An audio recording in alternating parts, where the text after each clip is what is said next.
ఇవాల్టి వార్తలు వాస్తవాల్లో మనతో ఉన్నారు బీఆర్ఎస్ పార్టీ సీనియర్ నాయకులు సోమ భరత్ కుమార్ గారు, రాజకీయ విశ్లేషకులు నిఖిల్ గారు. గుడ్ మార్నింగ్ అండి, వెల్కమ్ టు వార్తలు వాస్తవాలు. ఇక ఇప్పటికే కరీంనగర్, చేవెళ్ల, మెదక్ బహిరంగ సభల్లో బీఆర్ఎస్ అధినేత కేసీఆర్ పాల్గొని లక్షలాది జనాన్ని ఉద్దేశించి ప్రసంగించారు. ఇక సోమవారం నుంచి అంటే 22 నుంచి ఎన్నికల ప్రచార యాత్ర చేపట్టబోతున్నారు. కేసీఆర్ పోరు బాట అనేది స్టార్ట్ కాబోతుంది. రాష్ట్ర వ్యాప్తంగా బస్సు యాత్ర, రోడ్ షోలు ఉండబోతున్నాయి. మిర్యాలగూడలో మొదలుపెట్టి సిద్దిపేటలో ముగింపు చేసే యోచనలో బీఆర్ఎస్ పార్టీ ఉంది. ఇప్పటికే ప్రాథమికంగా రూట్ మ్యాప్ను ఖరారు చేసింది బీఆర్ఎస్. దీంతో బీఆర్ఎస్ శ్రేణుల్లో మరింత ఉత్సాహం రాబోతోంది. లోక్సభ ఎన్నికలకు మరింత స్పీడ్గా సమాయత్తం కాబోతుంది బీఆర్ఎస్. రైట్, భరత్ గారు, కేసీఆర్ గారి పోరుబాట 22 నుంచి ఎన్నికల ప్రచార యాత్ర మొదలు కాబోతుంది. ఒకవైపు బహిరంగ సభలు నిర్వహిస్తూనే దాంతోపాటుగా దానికి సమాంతరంగా రోడ్ షోలు, తర్వాత కొన్ని కార్నర్ మీటింగ్స్ అవన్నీ కూడా కండక్ట్ చేసే ఇప్పటికే రూట్ మ్యాప్ అయితే ఖరారైంది. సో దీన్ని ఎట్లా ఇంప్లిమెంటేషన్ చేయబోతున్నారు? అంటే ఇప్పుడు ఎన్నికలు గత 10 సంవత్సరాలలో ఇంతకు మునుపు వచ్చిన ఎన్నికలు వేరు, తర్వాత ఇవాళ పార్లమెంట్కి వచ్చిన ఎన్నికలు వేరు. దీనికి ఒక గుణాత్మకమైన మార్పు ఉన్నది. ఏ రకంగా అంటే 10 సంవత్సరాలలో దోపిడీని, తర్వాత వెనుకబాటుతనాన్ని, తర్వాత వ్యవసాయ రంగంలో ఉన్న సమస్యలని అన్నిటిని కూడా పరిష్కరించి సుభిక్షంగా తయారైన తెలంగాణని కేవలం 100-120 రోజులలో వలకాడులాగా మార్చిన కాంగ్రెస్ ప్రభుత్వం ఏదైతే ఉందో, తద్వారా ప్రజలు ఇబ్బంది పడుతున్న పరిస్థితి ఏదైతే ఉన్నదో, ఇవాళ ఇది వాళ్ళకి స్వాంతనని ఇవ్వడము, ధైర్యాన్ని ఇవ్వడము, తర్వాత ఎన్నికలలో ఏ రకంగా ఇంత ఉంపు ప్రజలు మోసపోయినరు, ఆ రకంగా ప్రజలు మోసపోకుండా ఉండేదానికోసం కేసీఆర్ గారు ఇది చాలా చక్కగా పెట్టిన నమస్తే తెలంగాణలో దాని హెడ్డింగ్ ఇది పోరుబాట. ఇది ఇవాళ మళ్ళీ తెలంగాణ పోరాటానికి సిద్ధం కావాల్సిన పరిస్థితులు తీసుకొచ్చింది కాంగ్రెస్ పార్టీ. చాలా దుర్మార్గంగా ఆ పరిస్థితిని తీసుకొని రావడం మూలంగా ఇవాళ మళ్ళీ పోరుబాట ప్రజలు మళ్ళీ కేసీఆర్ గారి నాయకత్వంలో, వారి మార్గదర్శకత్వంలో ఇవాళ కొట్లాడాల్సిన పరిస్థితికి నెట్టివేయబడ్డారు. కొట్లాడాల్సిన అవసరం ఉన్నది, తెలివి తెచ్చుకోవాల్సిన అవసరం ఉంది. అన్నిటికన్నా ప్రతిదానికి మోసపోయే ఆశపడి మోసపోయే వైనాన్ని ప్రజలు కొంత అర్థం చేసుకోవాలి. అది తప్పు, దానివల్ల నష్టం ఎంత బీభత్సంగా ఉంటుంది, ఎంత కాటాస్ట్రోఫిక్గా ఉన్నది. అంటే ఇది మామూలు నష్టం కాదు కదా, ఇది మనని మనం ధ్వంసం చేసుకునే పద్ధతిలో ఇవాళ వాళ్ళకి అధికారం ఇవ్వడం, ఆ అధికారాన్ని వాళ్ళు వినియోగించే పద్ధతి చూడండి. అది వినియోగం అని అనాలంటేనే చాలా కష్టంగా ఉన్నది. వాళ్ళు ఎంత బీభత్సంగా దుర్వినియోగం చేయడం మూలంగా ఇవాళ ఎందుకంటే ఒక మాంత్రికుడు మంత్రదండంతో చూపరన్నట్టు మారిపోయినట్టుగా ఏం మార్పు ఇది? దరిద్రాన్ని తీసుకొచ్చింది. సుభిక్షంగా పచ్చగా ఉన్న తెలంగాణ రాష్ట్రాన్ని మరుభూమిలా చేసి పారదప్పారు. అంటే ఏదో 120 డేస్లో నీళ్లు కనిపించలేదు, పచ్చదనం పోయింది, బోర్లు పనిచేయదు, కరెంటు లేదు, తర్వాత అన్ని రకాల కష్టాలకి ఓర్చి సగం పంట తీసుకొని వస్తే సగం పంటకి మార్కెట్లో కొనేవాడు దిక్కులేడు. ఆ తర్వాత అకాల వర్షాలకి ఆ పంట తడిచిపోయి నానా ఇబ్బందుల ఇంత తొందరగా కరెంటు ఉండేది, నీళ్లు ఉండేది, ఎండాకాలంలో మత్తులు దుక్కిన చెరువులు, ఆ తర్వాత రైతు బంధు సకాలంలో వచ్చింది, వ్యవసాయాలు జరిగినాయి, పండిన పంటని బ్రహ్మాండంగా అన్ని కొనడం జరిగింది. అట్లాంటిది ఒకేసారి మటుమాయం చేసిన ఘనమైన కాంగ్రెస్ పార్టీదే. ఇంత అధ్వానమా, ఇంత అన్యాయమా? ప్రజలు నమ్మి మీకు ప్రేమతో ప్రజలు మిమ్మల్ని నమ్మినారు, ఆశపడ్డారు. నువ్వు ఇక్కడ 10 ఇస్తుంటే నేను 15 ఇస్తా, ఇక్కడ అర్రాజు పాడినారు. ఎవడు చేస్తాడండి? అర్రాజు బ్రోకర్లు చేస్తారు. మార్కెట్లలో అర్రాజు పాడి నీ చేతికి అధికారం రాగానే ఇవాళ మొత్తం ప్రజలకు పంగనామాలు పెట్టినారు. ప్రజల్ని ఇవాళ బీభత్సమైన కష్టాలకి మీరు నెట్టివేసినారు. ఇదివరకు ఎండాకాలంలో నీళ్ళు ఎందుకు వచ్చినాయి? ఎండలు సుమారుగా ఇంత ఎండలు ఉన్నాయి, ఇట్లాంటి వానలే ఉన్నాయి. అప్పుడు నీళ్ళు ఎందుకు వచ్చినాయి? ఇప్పుడు నీళ్ళు ఎందుకు రావట్లేదు? మీకు చిత్తశుద్ధి లేదు, మీకు పని చేయాలనే కోరిక లేదు, ప్రజల పట్ల మీకు ఒక మంచి అవగాహన కానీ, తర్వాత వాళ్ళకి సేవ చేయాలనే గుణం కానీ మీకు లేదు. ఇవన్నీ కేసీఆర్ గారి ఉపన్యాసాల్లో, పోరుబాటలో, బస్సు యాత్రలో ఎట్లా ఇవన్నీ కూడా అడ్రస్ చేయబోతున్నారు? ఎందుకంటే మన కరీంనగర్ సభ జరిగిన తర్వాత చేవెళ్ళ మెదక్ సభల్లో కూడా ఆయన ప్రసంగించినటువంటి ఆయన లేవనెత్తినటువంటి అంశాలకు ప్రజల నుంచి చాలా అద్భుతమైన స్పందన కనిపించింది. ప్రజల్లో కూడా చర్చ జరుగుతోంది. సో ఇప్పుడు ఈ అంశాలన్నీ కూడా అడ్రస్ చేస్తూ ప్రజలకు మరింత చేరువగా ఎట్లా కాబోతున్నారు? అంటే ఇప్పుడు నిజంగా ఇక్కడ వనరులు లేక ప్రజలు బాధపడుతున్నారా? నీళ్లు రావట్లేదా? లేకపోతే ఉన్న వనరులను ఎట్లా వినియోగించాలనో, తర్వాత వాటిని ఏ రకంగా ఉన్నది వనరుల ప్రదేశం నుంచి ప్రజలకి పొలాలకు కానివ్వండి, ఇళ్ళలకు కానీ వచ్చేదానికోసము వాటిని తెచ్చే తెలివి లేని ప్రభుత్వం ఉండడం వల్ల అయిందా అనేది కేసీఆర్ గారు ప్రస్తావించినారు. ఖచ్చితంగా ఇవాళ మీరు మేడిగడ్డ బ్యారేజీలో 3 పిల్లర్లు కుంగిన దాన్ని మొత్తం ప్రాజెక్ట్ అంతా దాన్ని పండబెట్టినారు. ఎందుకు పండబెట్టినారు? దురుద్దేశంతో. ఈ ప్రాజెక్ట్ పోవడం వల్ల మీ నీళ్లు పోయినాయనే ఒక ఉద్దేశాన్ని ప్రజలకు కల్పించి దాంట్లో నుంచి రాజకీయ లబ్ధి పొందాలనే దురాలోచనతో మీరు ఇవాళ ఏదైతే చేసినారో ఇది ఎంత దుర్మార్గం అంటే ఇది నరమేధానికి దారితీసింది. ఇవాళ దారితీస్తా ఉంది. ఇవాళ 250 సుమారుగా 200 నుంచి 250 మంది రైతులు ఈ 120 రోజులు 130 రోజులు ఈ ప్రభుత్వం వచ్చిన తర్వాత ఊరేసుకొని చచ్చిపోయినారు, ఆత్మహత్యలు చేసుకున్నారు. ఎందుకు వచ్చింది ఇది ఇవాళ తెర మీదకి? ఆకలితోని నకనకలాడుతున్నారు, అప్పుల బాధలు తట్టుకోలేకపోతా ఉన్నారు. వాళ్ళు అప్పులు కట్టుకుంటాము, సకాలంలో అప్పులు కట్టుకొని మళ్ళీ లోన్లు తీసుకుంటాం అంటే ఎన్నికల ముందు ఈ మహా గొప్ప మేధావి ఏం చేసినారండి ముఖ్యమంత్రి గారు? ఇవాళ ముఖ్యమంత్రి, ఆ రోజు ప్రతిపక్ష నాయకుడు ఏం చేశారు? మేము 9వ తారీఖు నాడు మేము వస్తున్నాం, రాగానే 2 లక్షలు రుణమాఫీ చేస్తాము, మీరు ఇంకా కూడా తీసుకోండి. అవును, ఇదా రైట్. ఓకే, ఇవాళ ఏం చేస్తున్నారు? రుణమాఫీ ఎక్కడుంది? ఇవాళ ఉప ముఖ్యమంత్రి మీటింగ్ పెట్టి ఏమంటాడు? మేము అసలు ఒకవేళ కనుక వీళ్ళు డేట్ చెప్పి వీళ్ళు స్పష్టమైన అవగాహన ఎన్నికల ముందు ఇచ్చిండ్రు అనేది ప్రూవ్ చేస్తే మీ మొఖాలు ఎక్కడ పెట్టుకుంటారు చెప్పండి? ముక్కు నేలకు రాస్తారా ప్రజల ముందు? మోసం కదా. ఇవ్వలేని ఇస్తామని మీరు వాగ్దానం చేసి ఓట్లు కొట్టుకొని ఇవాళ మోసం చేస్తే ప్రజలను మోసం చేసేది ఏంది? ఇది ఏం సంస్కృతి అంటున్నాను. రైట్. ఓకే, నిఖిల్ గారు, 22 నుంచి ఎన్నికల ప్రచార యాత్ర కేసీఆర్ గారు మొదలు పెట్టబోతున్నారు. మొన్న వచ్చినటువంటి బహిరంగ సభలకు వచ్చిన రెస్పాన్స్, తర్వాత ప్రజల్లో వారు లేవనెత్తినటువంటి అంశాల జరుగుతున్నటువంటి చర్చ, అది మరింతగా ప్రచార యాత్రలో ఎట్లా పెరగబోతుంది? ప్రజలు వాళ్ళ బీఆర్ఎస్ పార్టీ వైపు ఏ రకంగా చూస్తున్నారు? జరుగుతున్నటువంటి ఈ 120 రోజుల పరిపాలనలో వాళ్ళు అనుభవిస్తున్నటువంటి అనుభవానికి దృష్ట్యా ముఖ్యంగా ఈ 120 రోజుల పరిపాలన చూస్తే కనుక గతంలో కేసీఆర్ గారు చేసినటువంటి చాలా మంచి పనులను వాటితో ఇప్పుడున్న పరిస్థితిని కంపేర్ చేస్తే నక్కకు నాగలోకానికి ఉన్న తేడా కనబడుతోంది. ప్రస్తుత రేవంత్ రెడ్డి గారిని చూస్తే, ప్రస్తుత ముఖ్యమంత్రి గారిని రత్నాన్ని విడిచి మనం రాయిని మెడకు కట్టుకున్న పరిస్థితి కనబడుతోంది. జనాల్లో విపరీతమైన రెస్పాన్స్ కనబడుతోంది కేసీఆర్ గారు పబ్లిక్ మీటింగ్స్ అడ్రస్ చేస్తూ ఉంటే. గతంలో ఏదైతే 2014కు ముందు మనం చూసినామో సంక్షోభ పరిస్థితులు, కేసీఆర్ గారు వచ్చిన తర్వాత గత 10 ఏళ్లలో 9.5 ఏళ్ళు కేసీఆర్ గారు అధికారంలో ఉన్న సమయంలో ప్రతి ఇష్యూని కూడా మూలాల్లోకి వెళ్ళి ఆ ఇష్యూని మొత్తానికి రూపుమాపి మళ్ళీ సంక్షేమం దిశగా పాలనను తీసుకొచ్చారు.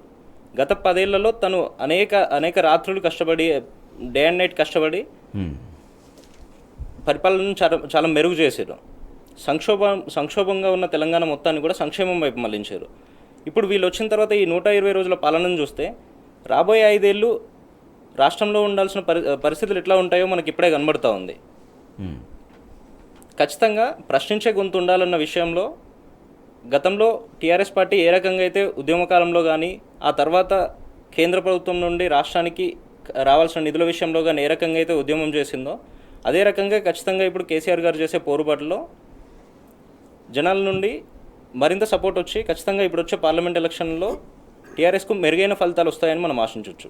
కానీ ఎలక్షన్స్కు ముందు ఇచ్చినటువంటి హామీలు ఏది కూడా ఇంతవరకు పూర్తిగా గ్రౌండ్ కాలేదనేది బీఆర్ఎస్ పార్టీ చెప్తుంది. సో ప్రతి ఒక్కరు కూడా విశ్లేషకులు కూడా చెప్తున్నారు. కానీ మేము దాదాపు అన్ని గ్యారంటీలు ఇంప్లిమెంట్ చేసే ప్రయత్నం చేసినాం, ఏదో ఎలక్షన్ కోడ్ వల్ల కొన్ని ఆగిపోయినాయి. తర్వాత ఇందాక వారు ప్రస్తావించినట్టుగా రుణమాఫీకి సంబంధించి మేము 100 రోజులు రుణమాఫీ అనలేదు, అది దానికి సపరేట్గా day time cut off day time పెట్టలేదు, రుణమాఫీ చేస్తామని చెప్పామనేది బట్టి విక్రమార్క ఉప ముఖ్యమంత్రి మాట్లాడుతున్నారు. కానీ ముఖ్యమంత్రి రేవంత్ రెడ్డి ఏమో రుణమాఫీ అనేది అప్పుడే డిసెంబర్ 9th రోజు మేము వస్తున్నాం 2 లక్షల రుణమాఫీ చేసేస్తామనేది ఆయన వీడియోలు ఇప్పుడు కూడా సర్క్యులేట్ అవుతూనే ఉన్నాయి. సో నిన్న మొన్న తాజాగా మళ్ళీ ఆగస్టు 15 డెడ్లైన్ పెట్టారు రుణమాఫీ. సో ఇదంతా ఈ రుణమాఫీకి సంబంధించి ఈ వాయిదాలు అనేది ప్రజలు ఎట్లా గమనిస్తూ ఉన్నారు?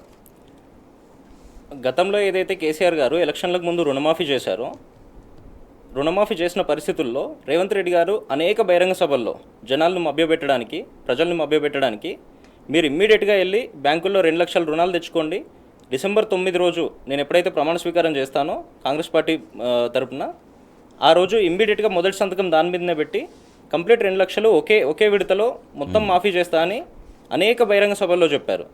దాని తర్వాత 100 రోజులు అన్నారు. తర్వాత ఇప్పుడు నిన్న మొన్న జరుగుతున్న బహిరంగ సభల్లో తను మాట్లాడుతున్న విషయం ఆగస్టు 15 అంటున్నారు. అసెంబ్లీ ఎలక్షన్లు అయిపోయాయి, పార్లమెంట్ ఎలక్షన్లు అయిపోతాయి, రేపు పొద్దున్న లోకల్ బాడీ ఎలక్షన్లు కూడా అయిపోతాయి. అవన్నీ అయిపోయిన తర్వాత తను చేస్తారని నమ్మకం ఏముంది? తను ఇచ్చిన మాటనే కదా డిసెంబర్ 9కి చేస్తామని. మీరు ఒక నిమిషం అవకాశం ఇస్తే తను చెప్పిన వీడియో ఒకసారి చూపిస్తాను నేను. విధి లేని పరిస్థితి, కాంగ్రెస్ ఏం చెప్తే అది కేసీఆర్ చేయాల్సిందే. నేను 2 లక్షల రుణమాఫీ అని ప్రజలకు స్పష్టమైన, రైతులకు నిర్దిష్టమైన హామీ ఇచ్చిన తర్వాతనే చంద్రశేఖరరావు విధి లేని పరిస్థితుల్లో రైతులకు రుణమాఫీ చేసిండు. అయితే చారి ఇక్కడ నీకు మతలబ్ చెప్తా, నువ్వు వినాలే. ఇవాళ రుణమాఫీ చేసిన వాళ్ళందరూ నేను విజ్ఞప్తి చేస్తున్నా, ఎంబడే బ్యాంకు పోయి 2 లక్షలు తెచ్చుకోండి. డిసెంబర్ 9 నాడు నేను రాగానే మాఫీ చేస్తాను. ఇవాళ చంద్రశేఖరరావు ఏమనుకుంటున్నా అంటే రుణమాఫీ చేసిన ఓట్లు నాకు పడతాయని. నేనేం చెప్తున్నా అంటే రుణమాఫీ అయిన వాళ్ళందరూ ఎంబడే పోయి మళ్ళీ 2 లక్షల రుణం తెచ్చుకోరి, డిసెంబర్ 9 నాడు నేను మాఫీ చేస్తా. కాబట్టి రైతులందరికీ నేను విజ్ఞప్తి చేస్తున్నా. సో అది ఇప్పుడు ఉప ముఖ్యమంత్రిగా ఉన్న బట్టి విక్రమార్క గారికి తెలియదా మరి అది? అదే ఇప్పుడు ఈ రకంగా బహిరంగంగా ప్రజల్ని మోసం చేసే కార్యక్రమానికి తెరదీసినారు వీళ్ళు. ఆ ఎలక్షన్స్ ముందు మేము డిసెంబర్ 9కి ఇస్తామని చెప్పి దానికి గోవింద కథం పట్టించారు. మరి ఈ ఎలక్షన్స్కి ఇప్పుడు ఆగస్టు 15వ తారీఖు ఇస్తామని అంటు నమ్మొచ్చా? ఇలా నమ్మొచ్చా అని అంటున్నా. ఇట్లా ఒక మోసగాళ్ళు ఒక గుంపుగా చేరి ప్రజల్ని బహిరంగంగా మోసం చేస్తూ ఉంటే కెమెరాల ముందు మాట్లాడి ఆ చారి గారు ఎవరో వారిని తీసుకురావాలి. కొంచెం చారి నేను చెప్తున్నా వినండి అని చెప్పి మరీ ప్రత్యేకంగా ఒక వ్యక్తిని అక్కడ అడ్రస్ చేసుకుంటూ, ప్రజల్ని అడ్రస్ చేసుకుంటూ మాట్లాడినాడు కదా. తీసుకోండి మీరు 2 లక్షలు తీసుకోండి, నేను రాగానే 9వ తారీఖు నాడు చేస్తానన్నాడు. అంతకు మునుపు నేను ఇంకో విషయం చెప్తాను. రైతు బంధుకు సంబంధించి ఎలక్షన్ కమిషన్ పర్మిషన్ ఇచ్చింది. తర్వాత డిస్బర్స్మెంట్ సాయంకాలం డిస్పర్స్ అయ్యేదాన్ని వీళ్ళు ఎలక్షన్ కమిషన్ దగ్గర పోయి ఆడావుడిగా పోయి ఆపేస్తున్నారు. అడిగిపోయినా పైసలు అడిగిపోయినాయి, రుణమాఫీ పైసలు అడిగిపోయినాయి. మీరు ఉట్టిగానే మాటిస్తారా? మీకు ఏదో ఒక ప్లాన్ ఉండాలి కదా. 9 డిసెంబర్కి ఇస్తారని చెప్పినారు. 9 డిసెంబర్ కాకపోతే కనీసం 9 జనవరి కన్నా ఇవ్వకపోయినారు. లేదు కదా. ఎన్నడొచ్చింది? మార్చి దాకా ఎలక్షన్ ప్రోగ్రామే రాలేదు. Right, okay. March 13, March 14 election program declare చేస్తున్నారు. మరి అప్పటిదానికి ఏం చేస్తున్నారు అని అంటున్నాను. 3 నెలలు అయింది అప్పటికి. ఏది ఒకటి ఏంటంటే ఇవాళ కేసీఆర్ గారు ప్రజలకు పోవడం 2 విషయాలు ఉన్నాయండి. ఒకటి ఎన్నికలైతే, రెండోది ఏంటంటే ప్రజలకి ధైర్యాన్ని ఇవ్వాలి. ఏ రాష్ట్రమైనా సుభిక్షంగా ఉండాలని అంటే ప్రజలు ధైర్యాన్ని కోల్పోకూడదు. ఇవాళ వీళ్ళు చేసిన నిర్వాహకం మూలంగా ప్రజలు ధైర్యాన్ని కోల్పోయే పరిస్థితి ఏర్పడింది.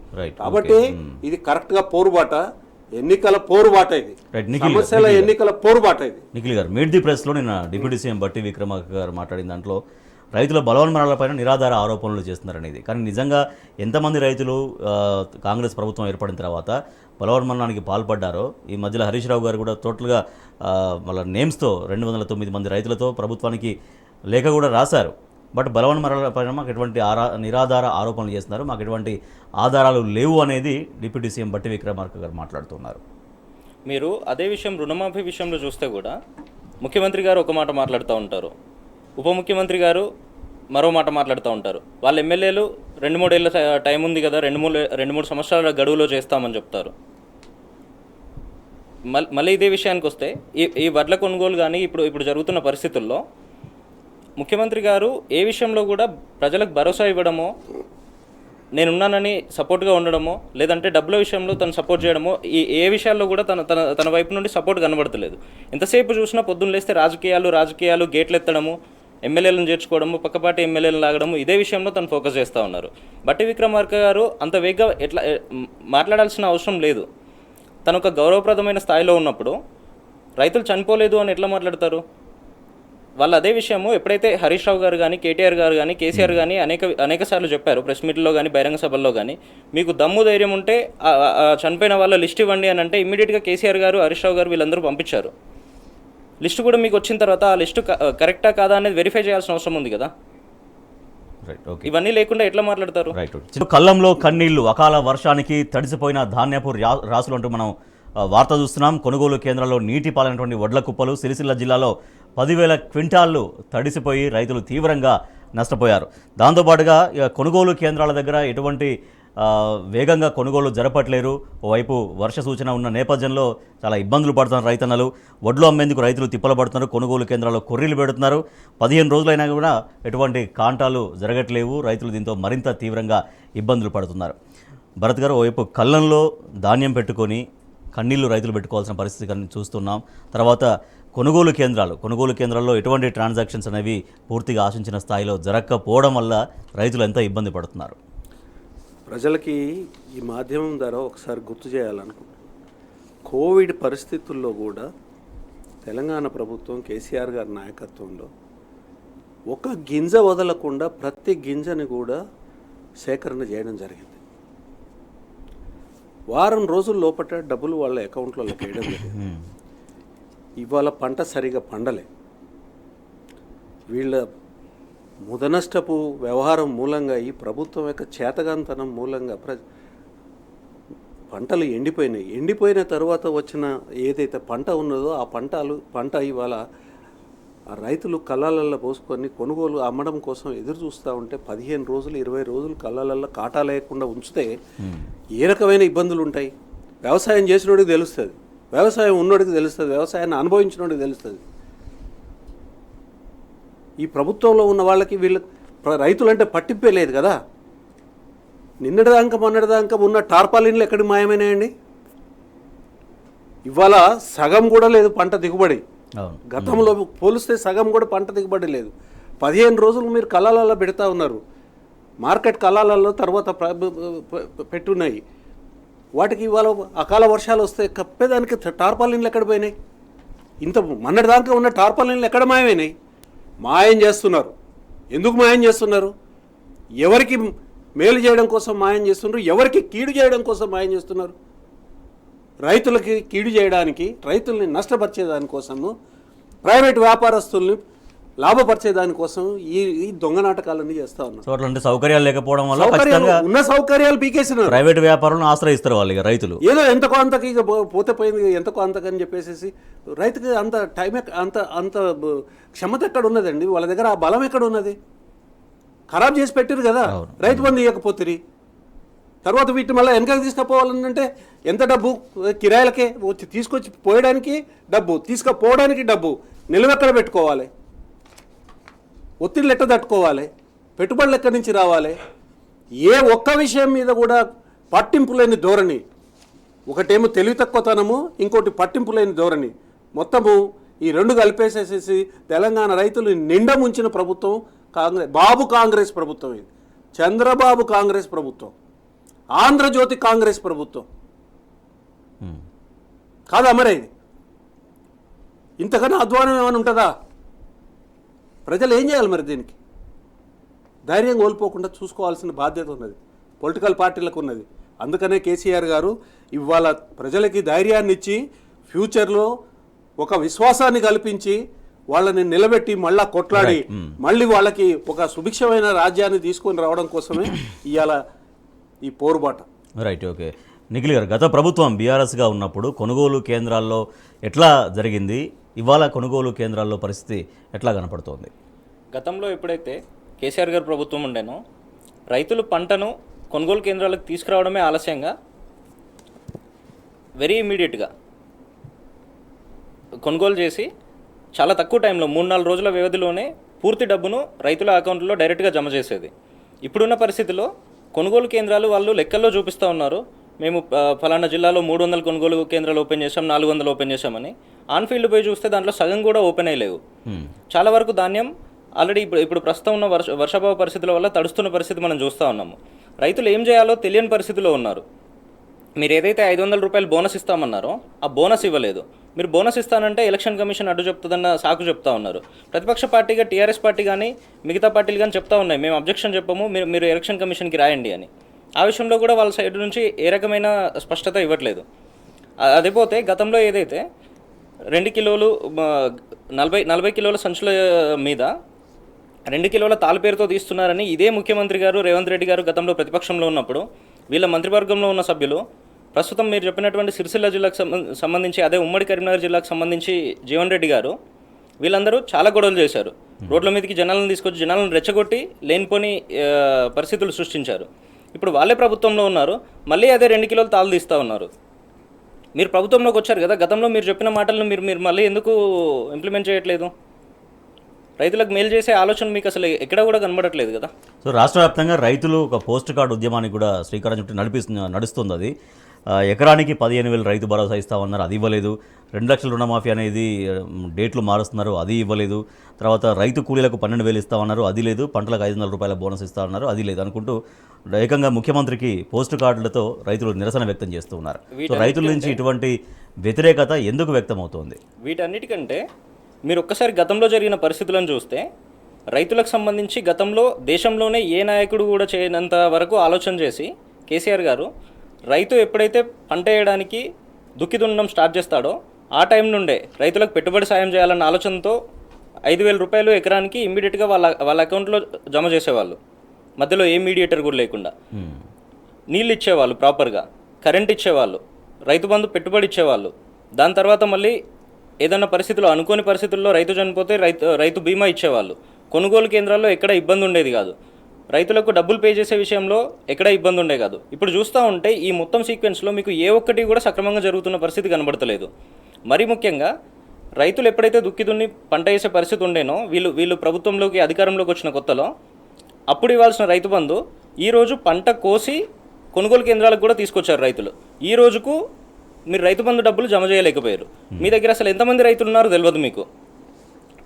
ఒక నాయకుడు చెప్తాడు, ఒక మంత్రి చెప్తాడు రాష్ట్రంలో 30 లక్షల రైతులు ఉన్నారంటారు, ఒకరు చెప్తారు 70 లక్షలు అంటారు, ఒకరు చెప్తారు రైతులకు పెట్టుబడి సాయం దాదాపుగా ఇచ్చేసామని చెప్తారు. వీళ్ళలో ఏం జరుగుతుందో ప్రభుత్వానికి ఒక అవగాహన లేదు, నిర్దిష్టమైన ప్రణాళిక కూడా ఏం కనబడతలేదు. భరత్ గారు, కేంద్రం నుంచి 10 సంవత్సరాల కాలంలో తెలంగాణకు 10 లక్షల కోట్లు వచ్చాయి, కేంద్రం ఇచ్చింది అనేది కేంద్ర మంత్రి కిషన్ రెడ్డి మాట. అయితే ఇక 100 రోజుల పరిపాలన మాకు రెఫరెండంగా మేము తీసుకుంటున్నాం, ఖచ్చితంగా 100 రోజుల పరిపాలన చూడండి, ఓటేయండి అంటూ ముఖ్యమంత్రి రేవంత్ రెడ్డి మాట్లాడుతున్నారు. దాంతోపాటు మీ పార్టీని ఉద్దేశించి ప్రతిరోజు సాయంత్రం లెక్క చూసుకోండి, మీ పార్టీ ఎమ్మెల్యేలు సరిచూసుకోండి ఉన్నారో లేదో అనేది. ప్రజలు అనేక రకాల కష్టాలకి గురి అయ్యి చాలా ఇబ్బందుల పాలవుతూ ఉన్నారు. ముఖ్యమంత్రిగా నీ బాధ్యత గేట్లు తీసి నీళ్లు జనానికి వదలాలి. వేరే పార్టీల గేట్లు ఓపెన్ చేస్తా, ఇంకో దగ్గర కొల కొడతా, వాడిని గుంజుకపోతా, వీడిని గుంజుకపోతా, ఇది కాదు మాట్లాడేది. ఒక ముఖ్యమంత్రి మాట్లాడేది కాదు ఇది. ఇంకొక పక్కన ఈ బడే మియా చోటే మియా లాగా ఇక్కడ బడే బాయ్ ఎవరు? నరేంద్ర మోడీ గారు. ఎవరన్నారు అది? కాంగ్రెస్ పార్టీ, కాంగ్రెస్ పార్టీ రేవంత్ రెడ్డి గారు అన్నారు. ఆయన బడే బాయి, ఈయన చోటే బాయి. వీళ్ళిద్దరు కలిసి చేసే కార్యక్రమం ఏంటంటే ఆయనేమో నిరాఘాటంగా అబద్ధాలు ఆడుతూ ఉంటాడు. కిషన్ రెడ్డి ఆయనకి సొంత అస్తిత్వం ఏం లేదండి. కిషన్ రెడ్డి మాట్లాడేదన్నీ కూడా వాళ్ళ పార్టీ నరేంద్ర మోడీ గారు మాట్లాడే మాటలు ఆయన మాట్లాడతారు. 10 లక్షల కోట్ల 10,000 కోట్లు ఇచ్చిండ్రా మీరు? 10 కోట్ల రూపాయలు ఇచ్చిండ్రా తెలంగాణకి? సిగ్గుండాలని మాట్లాడేదానికి ఇట్లా ఈ రకంగా మాట్లాడతారా? ఇంత పచ్చి అబద్ధాలు మాట్లాడతారా మీరు? యాడ్ నుంచి ఇచ్చారు మీరు? తెలంగాణ ప్రజలు మీకు కట్టిన ట్యాక్స్లు ఏవైతే ఉన్నాయో రాజ్యాంగబద్ధంగా రావాల్సిన తప్ప 1 రూపాయి ఎక్స్ట్రా ఇవ్వలేదు. అవి కూడా లేట్కి ఇచ్చినారు. మిగతా రాష్ట్రాలకు ఇచ్చిన తర్వాత మనకి ఇచ్చినారు. మనకు రావాల్సినవి గది బీజేపీది. పచ్చి అబద్ధాలు ఆడతారు వీళ్ళు, పచ్చి మోసాలు చేస్తారు. డిసెంబర్ 9కి మేము రుణమాఫీ చేస్తాము, రైతు బంధు వేస్తాము అని మాట్లాడిన వీళ్ళు రైతు బంధుకు దిక్కు లేదు, రుణమాఫీకి దిక్కు లేదు. చోటే బాయ్ ఏమో ఈ మోసాలు, బడే బాయ్ ఏమో ఆ మోసాలు, అబద్ధాలు మోసాలు. తెలంగాణ ప్రజలు ఏమో చెవులో పూలు పెట్టుకొని ఉన్నారనే వినేదానికోసం. చేసిర్రు. ఇగో ఈ ఒక్క కాన్స్టిట్యున్సీలోనే మీ ఎమ్మెల్యేకి వ్యతిరేకంగా వేయండి అని చెప్పి ప్రతి కాన్స్టిట్యున్సీలో చెప్పారు కాంగ్రెస్ పార్టీ. ఈ బాబు కాంగ్రెస్ అని అంటే మోసాల కాంగ్రెస్. అది బాబు కాంగ్రెస్ ఎందుకు అని అంటున్నానంటే తెలంగాణని ఫెయిల్డ్ స్టేట్గా చూపించాలని, ఒక ఫెయిల్ అయిన స్టేట్ కింద చూపించాలనేది బాబు అసిధార వ్రతమైనది. అది ఆయన శిష్యుడిగిన. ఇవాళ కాంగ్రెస్ అయితే రాష్ట్రంలో ఉన్న కాంగ్రెస్ బాబు కాంగ్రెస్, ఆంధ్రజ్యోతి కాంగ్రెస్. ఏంటంటే ఈ బాబు కానీ ఆంధ్రజ్యోతి కానీ తెలంగాణ నాశనం కావాలని కోరుకున్న వాళ్ళు. తెలంగాణ ప్రజలు మిగతా దేశ ప్రజలతో సమానం కాదనుకున్న భావజాలంతో ఉన్న మనుషులు వీళ్ళు, సంస్థలు వీళ్ళు. దాని తావేదారు ఇవాళ ఇక్కడ మనల్ని పరిపాలించే ముఖ్యమంత్రి. కానీ ప్రజలకు మంచి పరిపాలన అందించాలి, 5 సంవత్సరాలు ప్రభుత్వం ఉండాలని ఒక కోరుకుంటూనే మరోవైపు అసలు ఈ ప్రభుత్వం 1 year అయినా ఉంటుందో ఉండదో అన్నటువంటి అనుమానాన్ని కేసీఆర్ గారు వ్యక్తం చేశారు. వాళ్ళ చేతలు అవి, వాళ్ళ చేతలే వాళ్ళని ఇవాళ వాళ్ళ మీదే ఈ అనుమానం రావడానికి ఆధారం, బునాది. అంతే కదండి. 120 రోజులలో నీళ్లు మాయమైపోతాయి, 120 రోజులలో కరెంటు మాయమవుతుంది, 120 రోజులలో కరువు వస్తుంది, 120 రోజులలో శ్మశానాలు అయిపోతాయి పొలాలు. మరి ఇది ప్రజలు ఆలోచించరా? మంచి పరిస్థితి నుంచి ఇట్లెందుకు పడ్డామని ప్రజలు ఆలోచిస్తారు కదా. అదే జరుగుతూ ఉన్నది ఇవాళ. రైట్. నిఖిల్ గారు, 10 లక్షల కోట్లు 10 సంవత్సరాల కాలంలో కేంద్రం నుంచి తెలంగాణకు వచ్చింది. ఇది కేంద్ర మంత్రి కిషన్ రెడ్డి గారి స్టేట్మెంట్.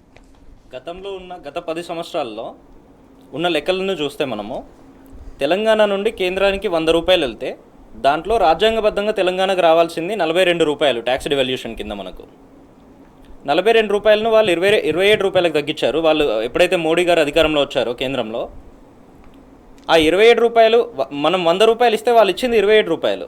వాళ్ళు దానికి అడిషనల్గా ఇచ్చింది ఏం లేదు. ఉన్న దాంట్లో దాదాపుగా సగం వరకు కోత పెట్టారు. ఆ 27 రూపాయలు కూడా ఆన్ టైం ఇవ్వకుండా చాలాసార్లు అనేక సార్లు రాష్ట్ర ప్రభుత్వం నుంచి అనేక వినతులు వెళ్ళి మంత్రులు వెళ్ళి కేంద్రంలో కలవడము, కేంద్ర ప్రభుత్వాన్ని అప్రోచ్ అవ్వడము, ఇవన్నీ అనేక సార్లు చేసిన తర్వాత ఆ 27% కూడా ఇచ్చారు మనకు. ఇంకో విషయానికి వస్తే కిషన్ రెడ్డి గారు 10 లక్షల కోట్లు అనేది 10 లక్షల కోట్లకి ఎన్ని సున్నాలు ఉంటాయో చెప్పాలి ఫస్ట్ తను. అంతెందుకండి, ఒక నవోదయ స్కూల్ తీసుకురాని మనిషి ఒక నవోదయ స్కూల్ తీసుకురాలేదు తెలంగాణకి, ఒక మెడికల్ కాలేజ్ తీసుకురాలేదు. పెద్ద లెక్కలు అవసరం లేదు వీళ్ళకి. వీళ్ళు ఎంత చేతగాని వాళ్ళు, తర్వాత ఎంత పట్టింపు లేని వాళ్ళు, తెలంగాణ ప్రజల మీద ఎంత కోపం ప్రదర్శించిన వాళ్ళు అనే దానికి నువ్వు ఒక నవోదయ స్కూల్ తీసుకురాలేదు, ఒక మెడికల్ కాలేజ్ తీసుకురాలేదు. తెలంగాణ ప్రజలంటే అంత నిర్లక్ష్యము, అంత నిరాదరణ, అంత చిన్నచూపు కదా. వీళ్ళకి ఎందుకు ఓటేయాలి చెప్పండి? ఓటు ఎందుకు వేయాలి వీళ్ళకి? దేనికోసం ఓటేయాలి? నేను సహాయకమైన విషయాన్ని మీ ముందు పెడతా ఉన్నాను. ఎందుకు ఓటేయాలి చెప్పండి? ఏం చేసిరని ఓటేయాలి? నిరంతరం ప్రజల్ని జాతి పేరు మీద, మతం పేరు మీద చీల్చే ఈ పార్టీకి ఎందుకు ఓటేయాలి? బీజేపీకి ఎందుకు ఓటేయాలి? చిచ్చు పెట్టి రచ్చ చేసి ప్రాణాలు తీసే పార్టీ ఇది. ఎంతమంది ప్రాణాలు కోల్పోయినారు. దీనికోసమైనా ఓటేయాలి వీళ్ళకి? ఓకే నిఖిల్ గారు, వారు ప్రస్తావించిన అంశాల దృష్ట్యా ప్రజలు ఏ రకంగా ఆలోచించాలి? ఎందుకంటే ఇప్పుడు ఎంపీలను ఎన్నుకోబోతున్నటువంటి సమయం కాబట్టి ఏ అంశాలు ప్రజలు ఇవాళ ఆలోచించి ఓటు వేయాల్సిన అవసరం ఉంది? మన కళ్ళ ముందే కనబడుతూ ఉంది. కాంగ్రెస్ ప్రభుత్వం వచ్చిన ఈ 3 నెలలు 4 నెలల కాలంలో దాదాపుగా 250 మంది రైతులు ఆత్మహత్య చేసుకున్నారు. దానికి వేరే ఏ తార్కాణం కూడా అవసరం లేదు. ఈ ఒక్క విషయం సరిపోతుంది. గతంలో చూస్తే మీరు రైతులకు కావాల్సిన, రైతులు ఒక్కరే కాదు, సమాజంలో అన్ని వర్గాలకు సంబంధించిన సంక్షేమాన్ని కేసీఆర్ గారు సమదృష్టితో చేసేవాళ్ళు. వీళ్ళు ఏ ఒక్క వర్గానికి కూడా ఏమీ చేయలేకపోతూ ఉన్నారు. మరో విషయం చూస్తే మీరు రేవంత్ రెడ్డి గారు కాంగ్రెస్ నుండి ముఖ్యమంత్రి అయ్యారా, బీజేపీ నుండి ముఖ్యమంత్రి అయ్యారా అన్న విషయం ఈ రోజుకు చాలామందికి అనుమానం కలుగుతూ ఉంది. ఎలక్షన్ నోటిఫికేషన్ రావడానికి కేవలం 10 రోజుల ముందు నరేంద్ర మోడీ గారు ప్రధానమంత్రి హోదాలో రాష్ట్రానికి వస్తే అదే డయాస్ మీద నిలబడి రేవంత్ గారు ఏమడుగుతారు? మీరు నాకు పెద్దన్న లాంటి వాళ్ళు, రాబోయే 5 సంవత్సరాల కాలంలో మాకు మీ నుండి పూర్తి సహకారం కావాలి మా ప్రభుత్వానికి అని చెప్పారు. అంటే ఈరోజు ఎలక్షన్లో మళ్ళీ నువ్వు కొట్లాడుతున్నట్టు నటిస్తున్నది ఏంది? రాహుల్ గాంధీ గారు ప్రధానమంత్రి అవుతారని చెప్తారు. రాబోయే 5 సంవత్సరాల కాలం వరకు నరేంద్ర మోడీ గారి నుంచి సపోర్ట్ కావాలన్నప్పుడు దాని అర్థం ఏంది? జనాలు ఏమర్థం చేసుకోవాల్సిన అవసరం ఉంది? కాంగ్రెస్ అధికారంలోకి రాదు, మళ్ళీ బీజేపీ అధికారంలోకి వస్తుంది, మీ హెల్ప్ నాకు కావాలనేది అడిగినట్టే ఉన్నది. అలాంటప్పుడు రేవంత్ గారు మళ్ళీ ఎలక్షన్లకు పోవాల్సిన అవసరం ఏముంది? ఇప్పుడు బీజేపీకి బయట చాలా తేడా లేదని చెప్తా ఉన్నాడు. అంతే. బీజేపీకి కాంగ్రెస్కి ఏం తేడా లేదు అనేది రేవంత్ గారు చెప్పిన విషయం అది. బయట చాలా వింటా ఉన్నాం మనం గత 1-2 నెలల కాలం నుండి రేవంత్ గారు బీజేపీలోకి పోవడానికి ప్రయత్నాలు చేస్తూ ఉన్నారని. దానికి కరెక్ట్గా మిర్రర్ ఇమేజ్ లాగా కనబడతా ఉంది ఈ సిచ్యువేషన్ చూస్తూ ఉంటే. ఓకే. మీరు కాంగ్రెస్ పార్టీలో వాళ్ళు దేశం మొత్తంలో అధికారంలో ఉన్నదే 3 రాష్ట్రాల్లో. ఆ 3 రాష్ట్రాల్లో తెలంగాణ విషయానికి వస్తే రేవంత్ కాంగ్రెస్ వర్సెస్ రాహుల్ కాంగ్రెస్ లాగా కనబడతా ఉంది పరిస్థితి. రాహుల్ కాంగ్రెస్ వేరు, రేవంత్ కాంగ్రెస్ వేరు అన్నట్టుగా ఉంది. రాహుల్ కాంగ్రెస్ బీజేపీ మీద కొట్లాడుతూ ఉంటే రేవంత్ కాంగ్రెస్ బీజేపీ కోసం ప్రయత్నం చేస్తూ ఉంది, బీజేపీకి మద్దతు ఇవ్వడానికి. రైట్. ఓకే భరత్ గారు, తెలంగాణకు దళము గలము బలము బీఆర్ఎస్ అనేది మీ పార్టీ తీసుకున్నటువంటి లైన్. ఎంపీలుగా బీఆర్ఎస్ ఎంపీలు మాత్రమే లోక్సభలో ఎందుకు ఉండాలి, మిగతా ఎంపీలు ఉంటే రాష్ట్ర ప్రయోజనాలు కాపాడబడవు అని మీరు ఎందుకు అంటున్నారు? చాలా చక్కటి విషయాన్ని అడిగినారు. విషయం ఏంటంటే ఇదే చాలా ఇంపార్టెంట్. ఎందుకు ఇవాళ బీఆర్ఎస్ని గెలిపించుకోవాల్సిన అవసరం ఉన్నది అనేది. ఇవాళ నిరాఘాటంగా తెలంగాణ యొక్క ప్రయోజనాలని, తెలంగాణ ప్రజల యొక్క ప్రయోజనాలని, తెలంగాణ ముఖ్యంగా రైతుల యొక్క ప్రయోజనాలని ఇబ్బందికరమైన పరిస్థితుల్లోకి నెట్టివేయడము, వాటిని విస్మరించడం ఏదైతే జరుగుతుందో, ఇవాళ కాంగ్రెస్ పార్టీకి ఓటేసినా బీజేపీకి ఓటేసినా బీజేపీకి ఓటేసినట్టే లెక్క. ఇవాళ తెలంగాణ ప్రజల యొక్క ప్రయోజనాలు కాపాడుకోవాలంటే కాంగ్రెస్కి బీజేపీకి కరుగాసి వాత పెట్టాల్సిన అవసరం ఉన్నది. వాళ్ళకి చెప్పాలి, ప్రజలు ఇవాళ వాళ్ళకి చెప్పుకోవాల్సిన అవసరం ఉన్నది. మీరు పిచ్చి పిచ్చిగా చేస్తే మా చేతిలో ఆయుధం ఉన్నది, ఆ ఆయుధాన్ని సద్వినియోగం చేసుకుంటాము అనేది చెప్పాలి. చెప్తేనే కదా తన యొక్క బలాన్ని చూపిస్తేనే కదా రావాల్సిన రాజ్యాంగబద్ధంగా చట్టబద్ధంగా తర్వాత ఏదైతే మీరు ప్రామిసులు చేస్తున్నారో ఆ ప్రామిసులు అమలు కావాల్సిన ఒత్తిడి ఏదైతే ఉన్నదో, ఇప్పుడు ఇవాళ బీఆర్ఎస్కి ఓటేయడం మూలంగానే ఒక కౌంటర్ ఫోర్స్ ప్రజల పట్ల పనిచేసే దానికోసము, చట్టసభలలో కొట్లాడే దానికోసము, ఇవాళ వాళ్ళకి అండగా నిలిచే దానికోసము ఇవాళ బీఆర్ఎస్కి వాళ్ళు ఓటేయాల్సిన అవసరం ఉన్నది. తర్వాత బీఆర్ఎస్ని బలోపేతం చేసుకోవడం మూలంగా వాళ్ళ యొక్క ప్రయోజనాలు, ప్రజల యొక్క ప్రయోజనాలను కాపాడుకునే దానికోసం అవకాశం ఉందనేది ఇవాళ గుర్తించాల్సిన అవసరం కూడా ఉన్నది.